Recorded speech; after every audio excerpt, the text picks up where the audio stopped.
Bueno, vamos a empezar la última ponencia de hoy. Bueno, no es ponencia, es presentación de un proyecto. Sí. Es un proyecto de centro, es un proyecto de ciudad y es un proyecto de provincia. A su vez, es un proyecto de presente, es un proyecto de pasado, pero sobre todo de presente y de futuro, ¿no? Han hecho 4 pilares de este instituto. Aquí hay 3, pero falta Eva, es el 4º pilar. Y han desarrollado un proyecto que lo vais a ver, me imagino que os gustará. Es un proyecto donde han creído para crecer todos juntos, con un grupo de trabajo muy potente y que ha hecho posible todo esto que vais a ver, ¿no? Por otra parte, antes de presentar a los ponentes, pues quiero hacer también alusión a otra mucha gente que pasó por el instituto, que vieron una posibilidad en bajar unos sótanos, a Joaquín Machí, a Antonio Beltrán, a Antonio de Miguel, que bajaban esos sótanos, que pensaban que había un túnel, que unía el instituto con Santo Domingo, con las Clarisas. Bueno, había ahí, después bajó Arribas, Eva, bueno, hay una historia ahí muy grande y después muchos investigadores, que no sé si están por aquí, pues Jauregui, Fernando del Ser, etcétera, que están apoyados también, que habían estudiado el instituto y qué había pasado cuando se produjo el gran incendio y la desaparición, ¿no? Entonces el proyecto se llama así, Proyecto 1585, y ahora vamos a presentar a esos 4 pilares, que son, cada pilar está apoyado en un número, ¿no? Javier Arribas Pérez, que es licenciado en Bellas Artes y doctor en Restauración, que es un agitador cultural, un agitador social, un agitador artístico, no solamente de Soria, sino de España y también de parte de Europa, ¿no? En segundo lugar tendríamos Javier Arribas llegó aquí creo que en el 2014-2015, revolucionó el departamento de plástica. Después tenemos a Laura Hernández Marín, que es arquitecta, muy joven, llegó hace 2 años, está en el departamento de tecnología y dibujo, ¿no? También, igual que Javier, van dejando su huella en la ciudad. En el caso de Laura, en varios edificios que podemos ver en el Alto de la Dehesa o en Prado de Llacos, ¿no? Que han quedado allá para la posterioridad. Después tenemos a Eva Lavilla, que es el corazón de este grupo. Eva Lavilla no ha podido estar hoy aquí. Y Eva Lavilla es profesora de Geografía e Historia, especializada en Historia del Arte, y como os decía antes, es el corazón de este grupo. Y ya por último tendríamos a Javier Martínez Romera, que es licenciado en Traducción e Interpretación, doctor en Traducción e Interpretación y profesor de Historia, y es el equilibrio, ¿no? Una persona tranquila, lo habéis visto ayer en el casino, es una persona pausada, que consigue anclar el proyecto, ¿no? Al final, es la persona que combina o que hace que al final, toda la vitalidad que tiene Javier Arribas o que tiene Laura, pues él lo vaya encauzando, por así decirlo, ¿no?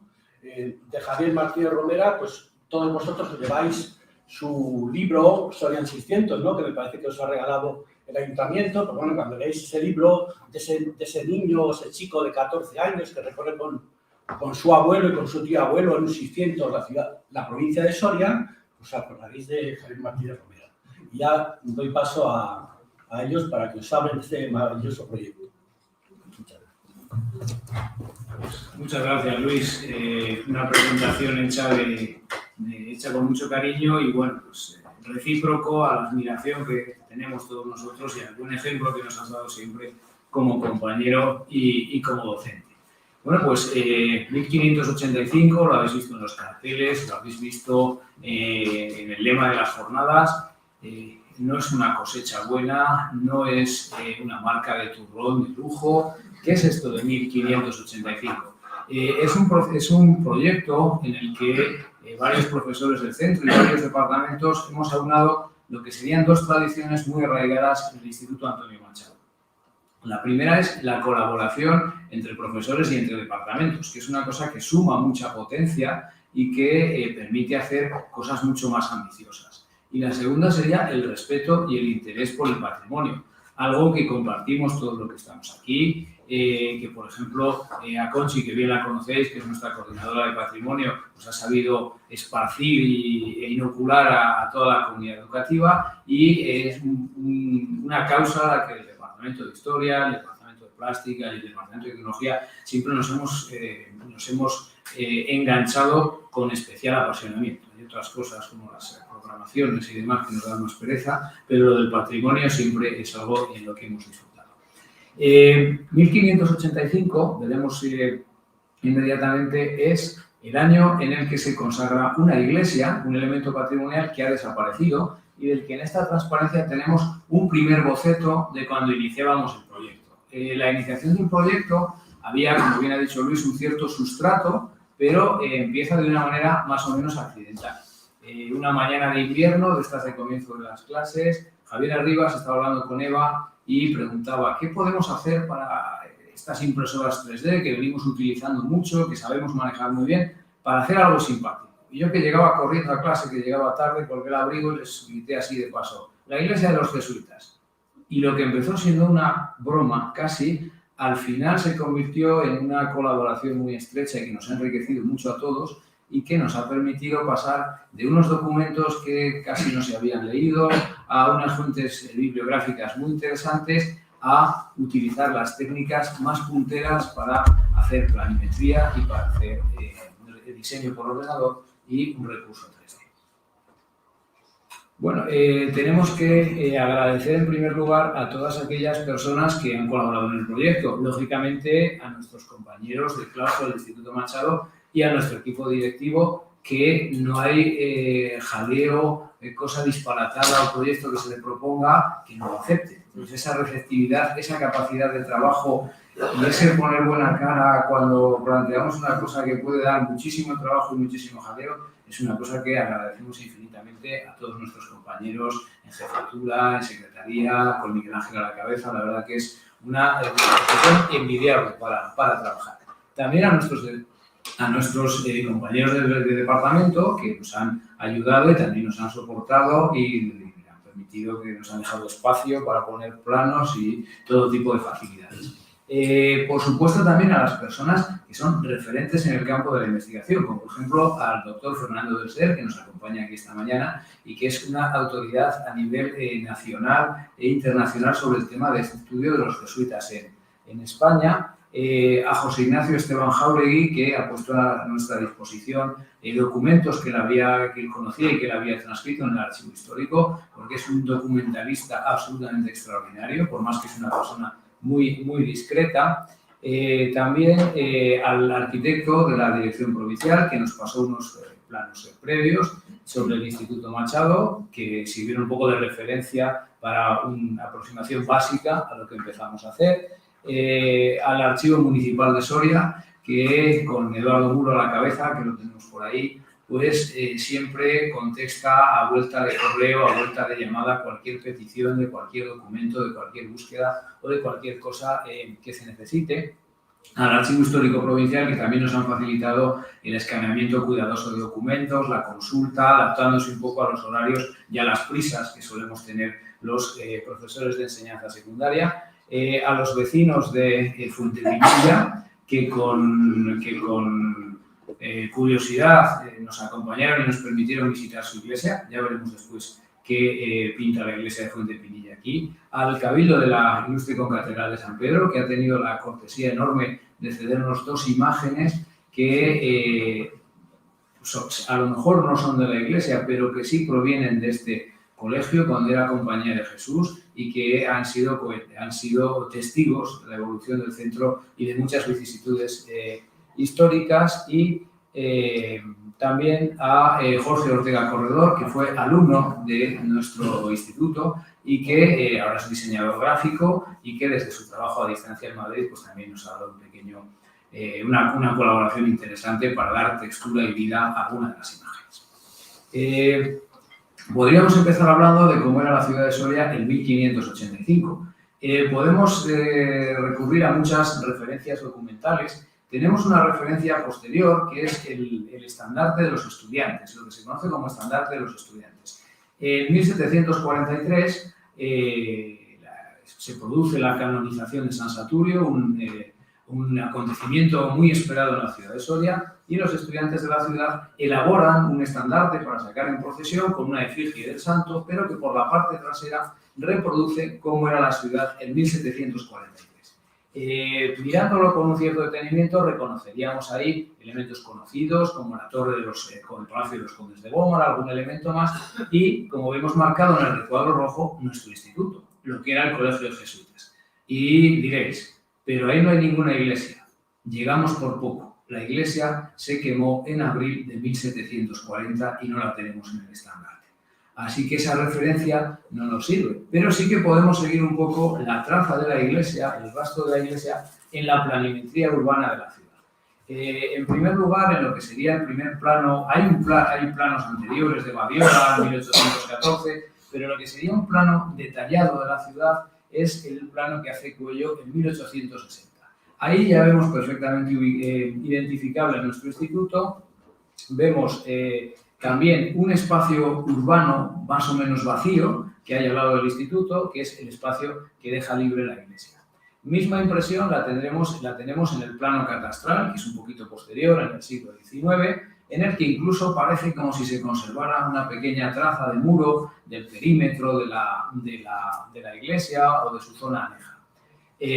La importancia del conjunto dentro de la ciudad la apreciamos perfectamente en la maqueta de bronce que hizo el Ayuntamiento de Soria para el aniversario de la fundación de la ciudad en 1119 por parte de Alfonso I el Batallador de Aragón y que se inauguró después de la pandemia. Ahí tenemos marcado en ese color oro, no se merece menos este edificio con su antigüedad, dentro de la maqueta.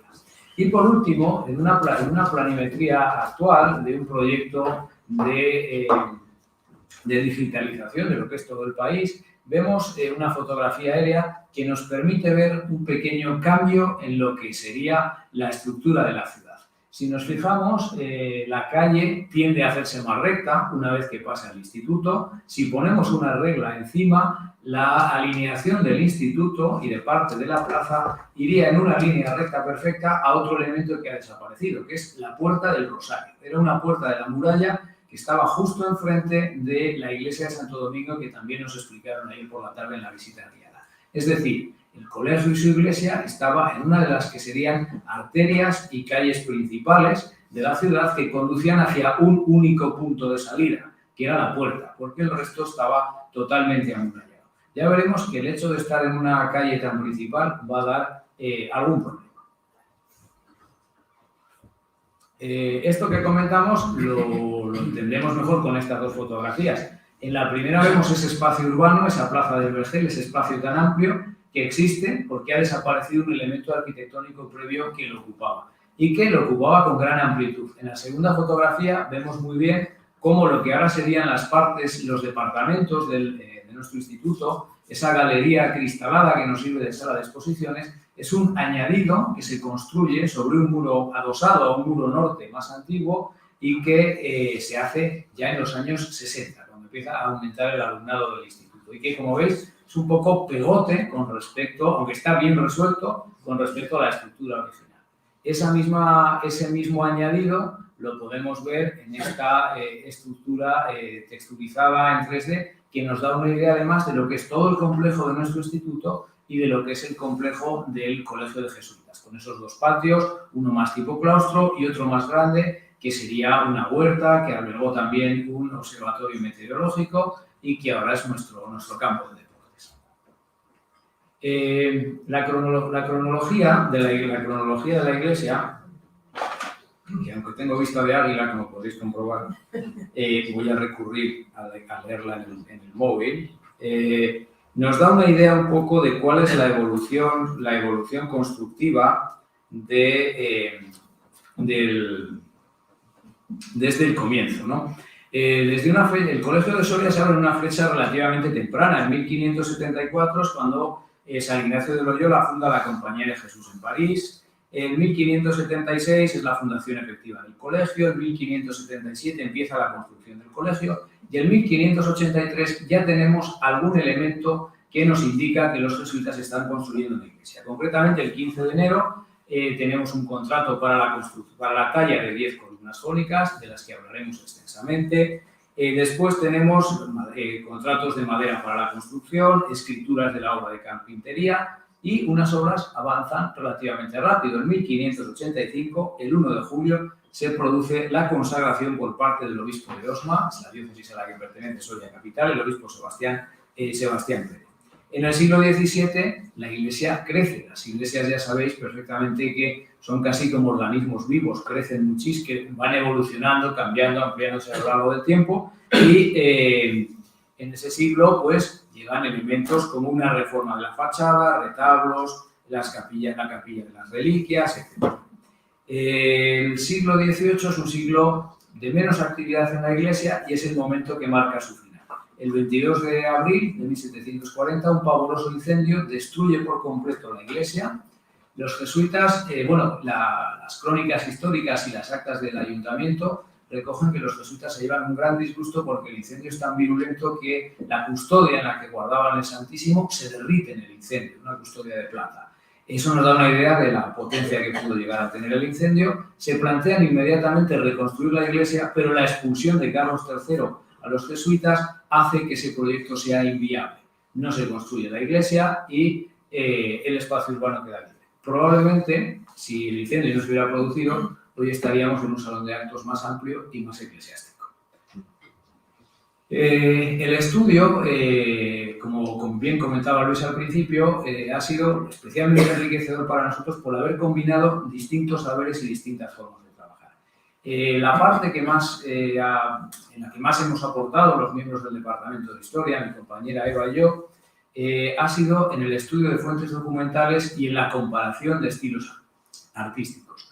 En esta diapositiva vemos lo que sería una de las columnas de nuestro estudio, que es la tesis doctoral de Angelines Manrique. De esa columna en papel podemos pasar todo ese recorrido por las columnas de los libros de Vitruvio a la columna renderizada, texturizada final que ha preparado este antiguo alumno nuestro. Además de este estudio de Angelines Manrique, que volveremos a ver, hemos utilizado, lógicamente, fuentes primarias, como sería, por ejemplo, este manuscrito, esta escritura, que sorprendentemente no ha cambiado tanto con respecto a las escrituras actuales, de 1583, en la que se acuerda con todo lujo de detalles, porque no nos acordemos que las obras son para Dios, pero las pagan los hombres. Cuándo se entregan las cosas, cuándo se pagan, cómo se entregan, con qué materiales, con qué calidades. En esa escritura podemos apreciar perfectamente, en un detalle que vemos a continuación, lo que serían las firmas de las personas que intervienen. García de Güemes, que es un cantero cántabro, que es el que se va a encargar de la labra de las columnas. Luego Laura os explicará también las características de las columnas. Y el padre Osorio, que es el padre rector del Colegio de los Jesuitas, por lo tanto, la cabeza que encarga las obras. Decíamos que en el estudio de fuentes secundarias ha tenido un papel importante la tesis, magnífica, excelente tesis, que en 1987 defendió la doctora María Ángeles Manrique, que fue profesora y secretaria durante muchísimos años de este centro.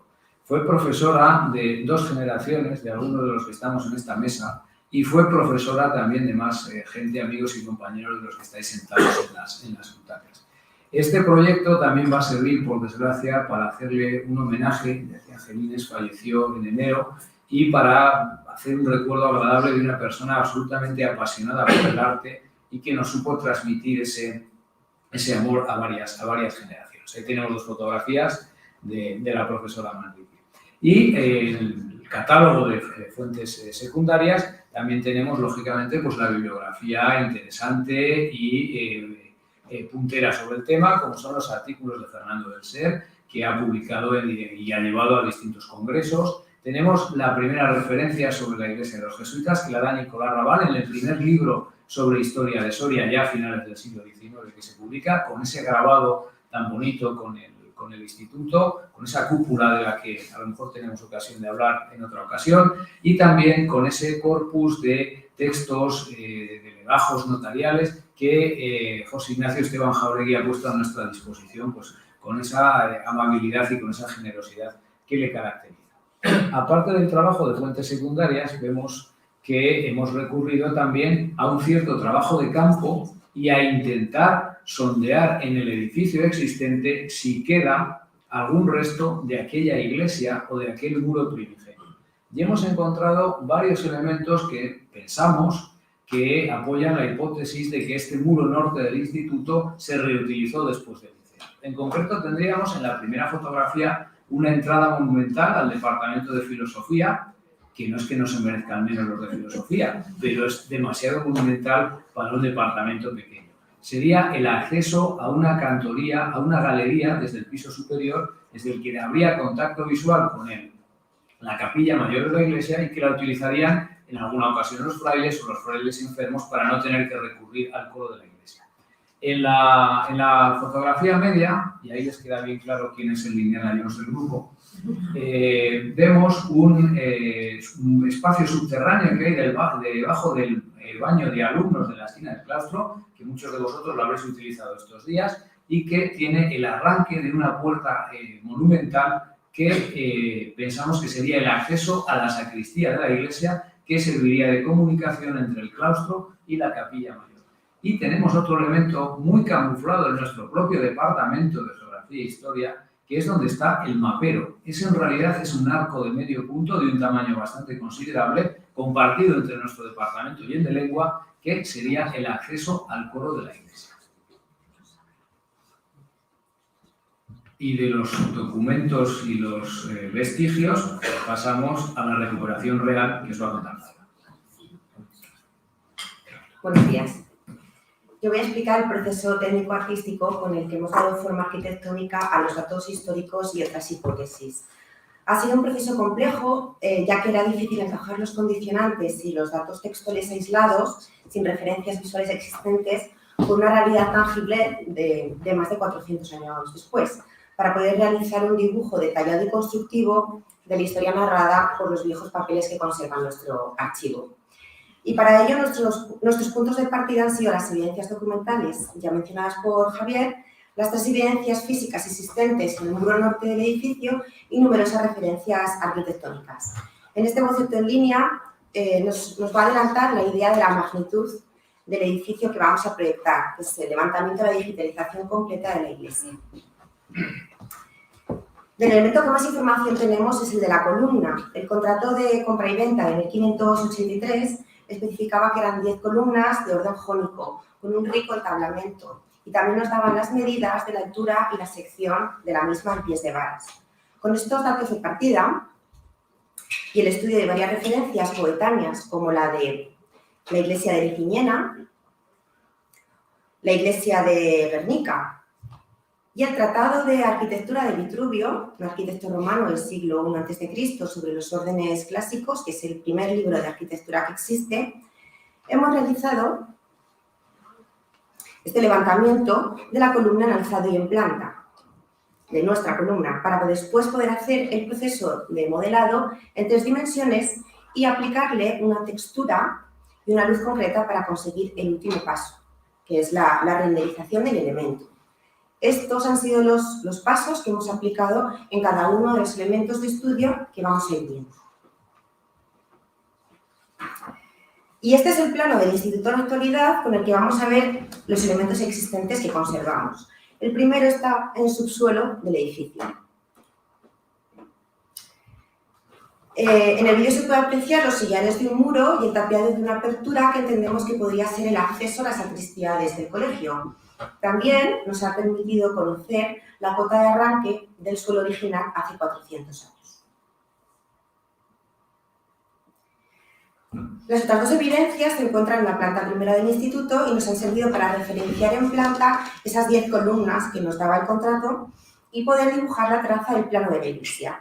Entendemos que este vano biselado era la tribuna de la iglesia, desde el colegio de los jesuitas para poder escuchar la misa, y esta apertura más pequeña se correspondía con el acceso al coro. Esta perspectiva les puede ayudar a ubicar estos elementos y también vamos a añadir una cuarta apertura que, aunque no sabemos con certeza de su existencia y no se puede comprobar ya que el muro del claustro está enfoscado, pero creemos que debía de haber un acceso a la iglesia desde el colegio. Esto aprovecharemos alguna mañana de estas de reunión larga de la Dirección Provincial, que no esté Miguel Ángel por aquí, y a lo mejor con unas bajas intentamos confirmar la hipótesis. Sabemos por Martínez Frías que 10 años después de la consagración de nuestra iglesia mandan construir una en Fuentepinilla a imagen y semejanza de los jesuitas de Soria, por lo que tras su visita y estudio podemos deducir que se trata de una tipología de planta-salón de 3 naves con proporciones 2 tercios. Tras el estudio de otras iglesias coetáneas como la de Ariza, también de planta-salón, y analizando las proporciones entre naves a partir del abatimiento de su pilar, realizamos nuestro propio abatimiento de la columna diseñada para configurar los 3 tramos de las naves. Uno central de 9 metros, 9,6 metros, igual a la altura de la columna sin su entablamiento, y 2 naves laterales de 6 metros. Esta es su disposición en planta y la hemos colocado adaptando esta ubicación a las evidencias físicas que teníamos en su origen en el muro norte del instituto. Esta sería una volumetría 3D de la traza de la iglesia y esta sería su renderizado realista. Sobre estas columnas apoyaban y descargaban un conjunto de arcos que configurarán unas bóvedas de crucería para los tramos. Utilizamos de nuevo Guernica como referencia coetánea para diseñar estos arcos de estilo gótico tardío, ya que el Renacimiento en Castilla entra más tarde, empieza a ser aplicado en ese momento. Estas bóvedas de crucería, que son la intersección de 2 bóvedas de cañón, cubren la mayoría de todos los tramos, a excepción del transepto y el ábside, que serán cubiertos con bóvedas de terceletes. Teniendo ya estudiados y dibujados las columnas, las naves y el diseño de los arcos por comparativa, necesitamos encontrar la altura de la iglesia y configurar su estructura de cubierta. Para ello nos ayudamos del ejemplo arquitectónico de Ariza y también del estudio estructural que realizamos en Fuentepinilla en octubre, para configurar un sistema estructural similar basado en la descarga de esfuerzos a contrafuertes sobredimensionados. Usamos las relaciones geométricas básicas para establecer el diseño de todos los elementos. Y es que, como pueden observar en la columna, un cuarto de la columna y el basamento configuran el tamaño del entablamento que queda inscrito en el cuadrado capaz. La misma figura que nos dará el tamaño y la proporción de las naves que nos ha dado. La figura más perfecta, el triángulo equilátero, inscrito en el intradós del muro, nos ha dado la altura de la iglesia. Y de nuevo, el cuadrado nos dará el marco perfecto para dibujar en él, dentro de él, la fachada principal de la iglesia. La fachada principal, si os dais cuenta, quizás no es el modelo más puro del siglo XVI, pero recordamos que a mediados del siglo XVII la fachada anterior presenta problemas estructurales, la torre también. Entonces a la iglesia, siguiendo esa comparación del organismo vivo que os decía yo antes, se le hace una reforma, se le incorpora esta fachada telón y la torre queda en un segundo plano, con una reforma también que veremos a continuación. Continuamos. También para elegir el diseño de la cabecera de la iglesia hemos estudiado distintas tipologías en referentes locales, decidiéndonos por una cabecera cuadrada con las mismas proporciones que la nave central para asumir mejor los encuentros y los retranqueos que se producían en la fachada del ábside con los muros del instituto. Adosadas a él pueden observar que se encuentra la sacristía a mano derecha, que se comunica con el colegio mediante la evidencia física que hemos encontrado en el subsuelo, y a la derecha, al otro lado, la cámara de las reliquias, que sabemos de su existencia por el listado de reliquias que contenía. Esta sección transversal corresponde a un corte por la mitad del altar, donde se pueden ver estos 2 espacios que comentamos, y este es el levantamiento de la fachada este, que es la trasera del edificio, por la calle Estudios.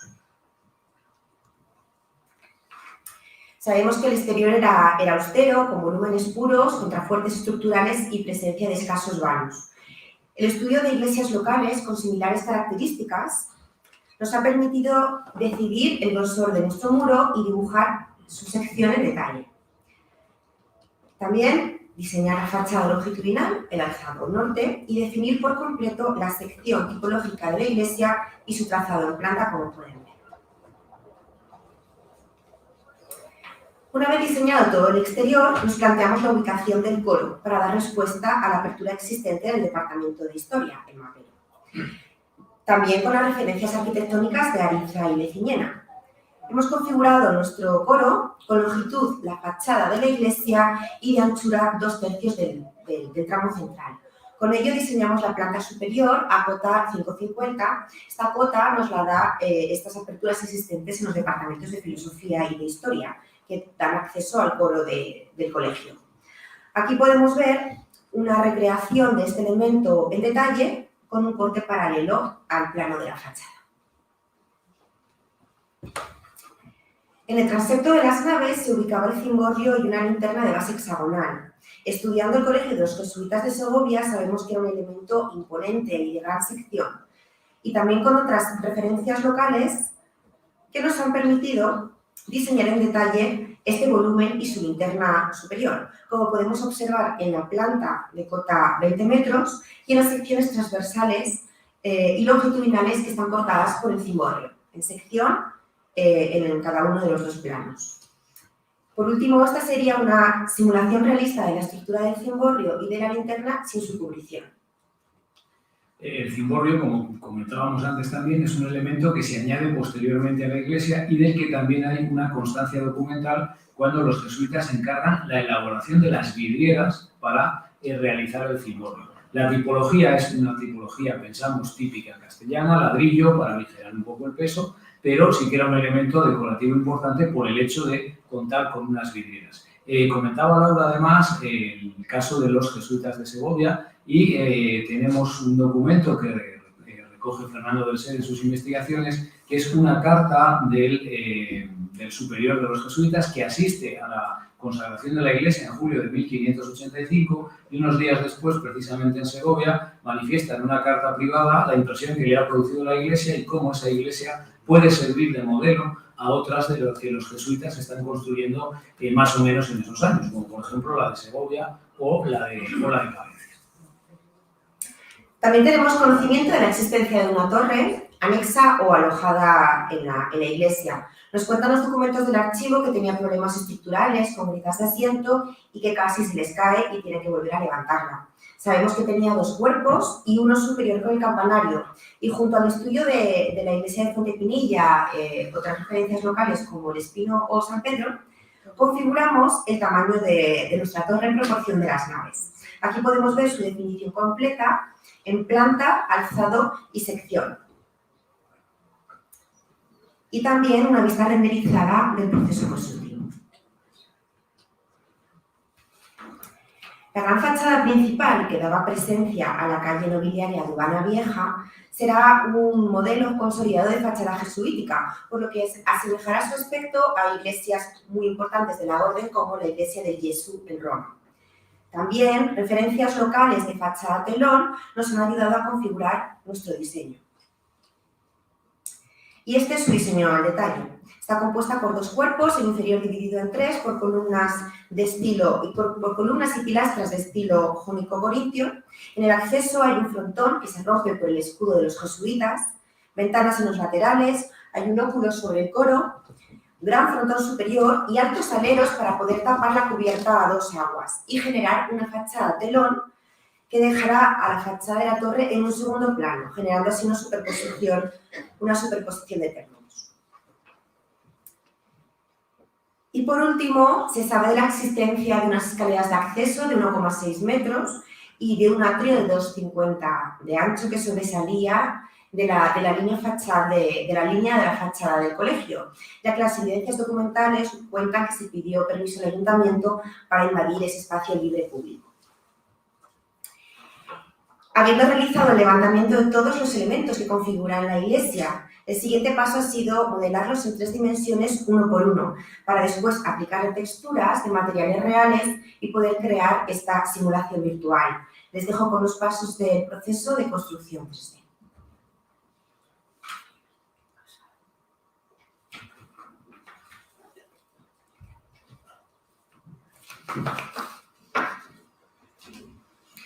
Realmente son los pasos de las infografías que hemos ubicado en forma constructiva para que se vea ya todo el modelado y su interior.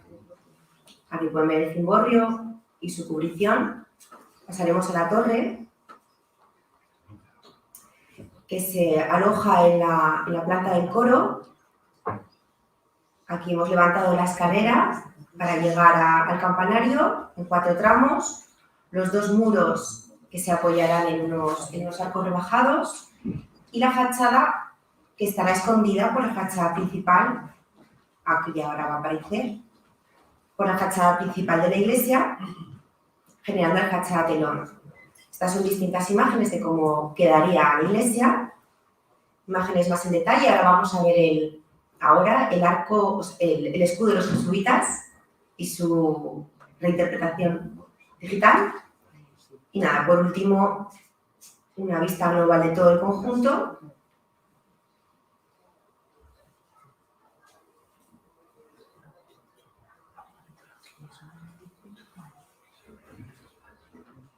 Y doy paso a Javier Arribas.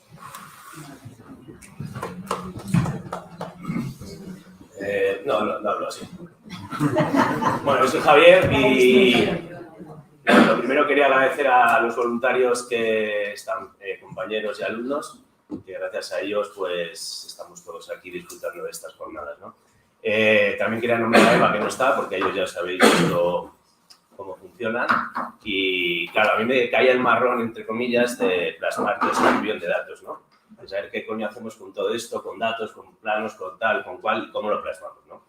Entonces empezamos a hablar de una maqueta. Y yo dije, una maqueta en plan Cagané y Musgo, pues no lo veía yo ahí, una maqueta en plan Belén, o sea, eso no lo veía. Y decidimos hacer un prototipo que nos sirviera un poco para probar que sea de ida y vuelta, ¿no? Lo interesante de la 3D, de las impresoras 3D, no es conseguir algo así tangible, que es que bonito, ¿no? Lo interesante es que tenemos la posibilidad de cambiar cualquier parámetro para hacer más grande el capitel, la voluta, ampliar, reducir.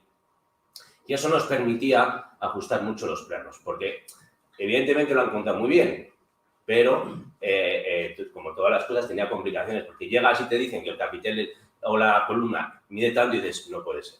Lo llevas a la práctica y te das cuenta que, hostia, esto chirría, ¿no? Por aquí no va. Entonces, vuelta a hablar con ellos, a valorar la idea, a volver a replantearse Laura el estudio en AutoCAD de los planos, de cómo era el capitel, porque al final todo parte del capitel, ¿vale? Lo vais a ver en la exposición y el capitel ahora os he escuchado un problema más que hemos tenido, pero sí que quiero hacer hincapié en que os quedéis con la idea de que es un prototipo abierto, lo que vais a ver, porque todavía nos queda partes por un poco valorar. Han hablado de la torre, pero puede estar dentro, fuera. Hay mucha serie de datos que hasta que no los vemos de manera tangible no podemos decir con exactitud cómo era, ¿no? Bueno, yo aquí simplemente os he puesto una diapositiva de la cantidad de parámetros que tocamos con las impresoras 3D y las posibilidades que tienen, ¿no? El primer problema que te encuentras con la impresora 3D, no sé si sabéis, imagino que no tenéis mucha idea de impresoras 3D, o sí. Bueno, es que, claro, no se da un botón y se imprime y ¡pum! No. Uno de los problemas es, por ejemplo, si yo quisiera imprimir mi brazo y estoy así, se me va a descolgar, como los pellejos con la edad, pues se me va a descolgar, ¿vale? Entonces tendría que tumbarme o hacer puentes. Entonces aquí os presento un puente de uno de los muros, ¿vale? Entonces, claro, como yo al hablar intentaba decir, no me hagas muchas molduritas que me jodes, ¿no? Muchas molduritas, mucho borde, pues es complicaciones. Pero claro, si era así. Vale, os voy pasando este puente.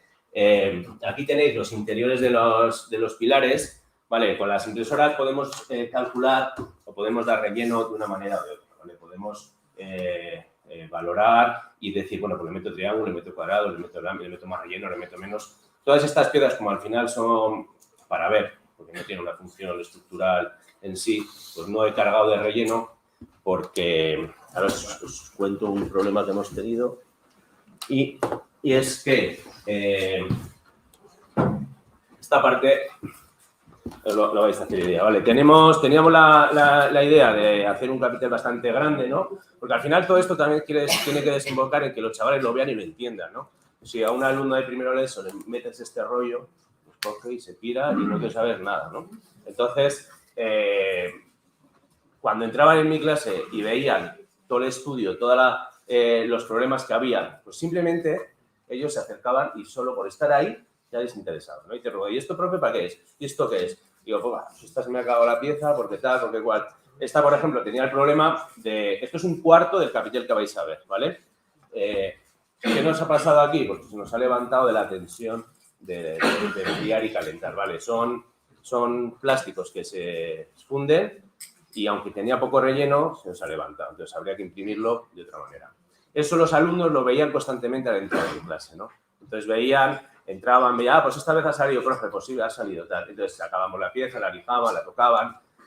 Luego teníamos los problemas de que había que montarlo y había que valorar en el prototipo que hemos hecho qué cubrir, qué no cubrir, qué abrir o qué no abrir o qué dejar visto que no. ¿Vale? Porque, claro, al final la exposición que vais a ver fuera se va a reciclar toda, no es una exposición para vosotros, aunque está muy bien que sea para vosotros, pero no está dedicada única y exclusivamente a vosotros. La vamos a reubicar y reutilizar. Por eso hemos planteado una exposición que sea como un escaparate, donde lo vais a poder ver, pero luego lo vamos a meter dentro y los chavales van a poder tocar más. Bueno, lo que os decía de las valoraciones de qué cubrir y qué no, pues ha ido un poco improvisando, ¿no? Como casi prefiero, funciono yo mejor. Y es eso, es decir, bueno, pues vamos cubriendo y llega un momento que tienes que dejar de cubrir, porque dices, es que si cubro aquí ya no se ve lo de dentro. Entonces dejas de cubrir partes, ¿vale? Por ejemplo, la parte del tejado, pues, bueno, Laura es una auténtica máquina con esto, ¿no? ¿Lo veis? Llegabas a un punto tan exquisito que a mí, entre comillas, por un lado facilitaba, por otro lado complicaba, ¿no? Porque los pequeños fallos o dobleces o imperfecciones de las piezas hacían que a veces no encajara todo. Entonces, hemos tenido ahí un poco tal, o llegaba Javier o llegaba Eva y te decía, ay, pues esta voluta, no sé qué, no sé cuántas, y tú, ¿está la mierda? Esa voluta implica no sé qué. Entonces, bueno, no sé cómo vamos de tiempo, porque la verdad es que no sé hasta qué hora tengo. ¿Sigo? Sí. Vale, bueno, entonces, bueno, que sepáis que tenemos un equipo súper potente, tanto humano como técnico, para hacer este tipo de proyectos. Es un proyecto que vamos a seguir, porque nos queda bastante todavía por avanzar, y no se va a quedar únicamente y exclusivamente en la iglesia. Porque claro, esto con el aluvión y los datos que tienen los de historia, podemos ampliar para allá, podemos ir avanzando, ¿no? Porque creo que sí que es importante transmitir a las nuevas generaciones lo que había, ¿no? O sea, yo como restaurador es tan importante descubrir como transmitir, porque a veces ahí pecamos todos, ¿no? Damos por sentado muchas cosas y yo a los alumnos, una de las cosas cuando hablábamos del proyecto se quedaban alucinando la línea de la calle. Ellos han nacido con esta estructura de calle, no se plantean que la calle no iba ahí. Y no se plantean que la plaza es plaza porque gracias a que se quemó la iglesia. Entonces, ese tipo de cosas que lo van viendo todos los días, que pasan por ahí todos los días, son las que creo que hay que transmitir a base de proyectos y que vean, pero proyectos fundados, no vale hablar ahí ahora. Y proyectos que ellos han entendido al ir por las clases y vernos que había tema detrás, ¿no? Que había una serie que no era casual. El capitel, que no era casual no sé qué, que no era casual no sé qué. Luego hay que tener con ellos licencias, porque los monjes que vais a ver en el prototipo son del Señor de los Anillos, no son jesuitas. Pero, claro, nos encajaban muy bien. Y con este tipo de cosas encajas a los chavales, ¿vale? Entonces hemos tenido en clase las máquinas funcionando y ellos llegaban, pum, pum, funcionando, ¿vale? No sé, tampoco tengo muchas más ganas de hablar. Sí. Por mí...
Bueno, y esto si hubiéramos tenido a Eva, hubiera sido todavía mejor, con el conocimiento enciclopédico del arte que tiene.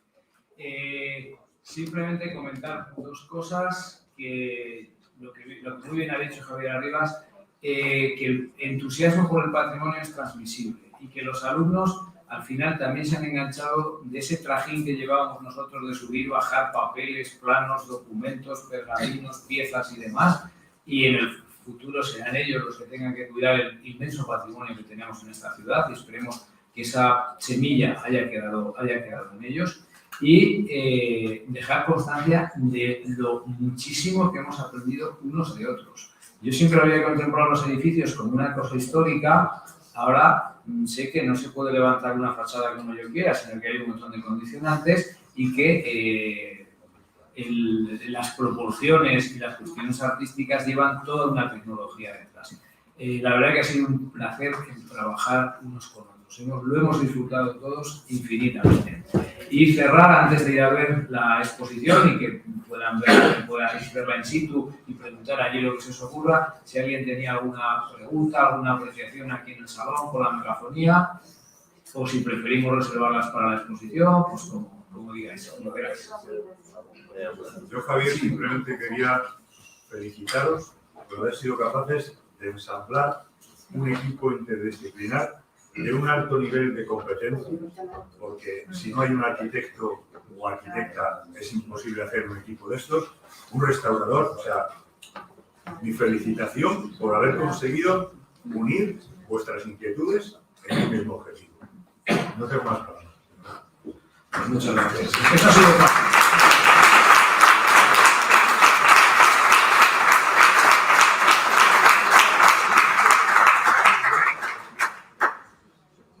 Pues si no hay ninguna curiosidad más, podemos ir sabiendo. Sí, vamos antes de que lo levantes, Javier, vamos a marcar un poco el paso para que no nos despisemos, ¿vale? La verdad es que ya teníamos ganas de veros aquí, para no veros por ahí arriba en las trastiendas. Ha sido una maravilla poder estar con vosotros, poder haberos ayudado en lo que en mi parte me haya tocado a que se haya visto materializado este proyecto, ¿no? Yo ya lo conocía de dentro, pero ahora me habéis vuelto a emocionar aquí y me ha puesto la piel de gallina. Bueno, los pelos de punta. Por organizarnos, tenemos el autobús reservado a la 1:30, ¿vale? A la 1:30.